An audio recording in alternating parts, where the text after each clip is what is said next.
Visakha Google data centre పనులను అడ్డుకున్నారు రైతులు. మామిడి, జీడి తోటలు కోల్పోయిన రైతులు తమకు పరిహారం పంపిణీలో జాప్యం జరుగుతోందని ఆందోళనకు దిగారు.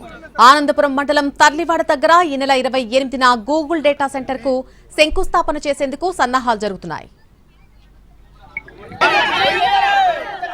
ఇదే అంశానికి సంబంధించి పూర్తి అప్డేట్ మా ప్రతినిధి రవిచంద్ర అందిస్తారు. రవిచంద్ర, మళ్ళీ ప్రతిష్టాత్మకంగా భావిస్తున్న గూగుల్ డేటా సెంటర్ శంకుస్థాపనకు ఒకవైపు సన్నాహాలు చేస్తుండగానే మరోవైపు స్థానిక రైతులు ఆందోళన బాటపడ్డారు. తమకు రావాల్సిన పరిహారం రూపం అంటే ప్రత్యామ్నాయంగా భూములను కేటాయిస్తామని ప్రభుత్వం ఏదైతే హామీ ఇచ్చిందో ఆ హామీని నెరవేర్చాలంటూ ప్రస్తుతం అక్కడ చదువు చేస్తున్న పనులనైతే అడ్డుకున్నారు.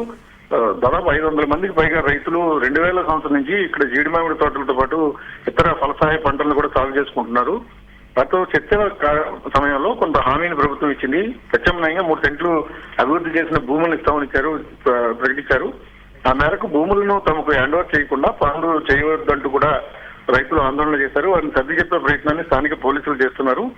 అయితే పనులను అడ్డగించిన కొద్దిసేపటి తర్వాత స్థానిక పోలీసులు హామీ మేరకు కొంత శాంతించినప్పటికీ 500 మంది రైతులు తమకు రావాల్సిన పరిహార రూపంలో భూములు ఏవైతే ఇస్తామని ప్రభుత్వం చెప్పిందో వాటిని ఇచ్చిన తర్వాత మాత్రమే పనులు చేయమని గట్టిగా పట్టుబడుతున్నారు. ఈ నెల 28న భారీ స్థాయిలో ఈ గూగుల్ డేటా సెంటర్ కు సంబంధించిన శంకుస్థాపనలు చేయడానికి రాష్ట్ర ప్రభుత్వం సన్నాహాలు చేసుకుంటోంది.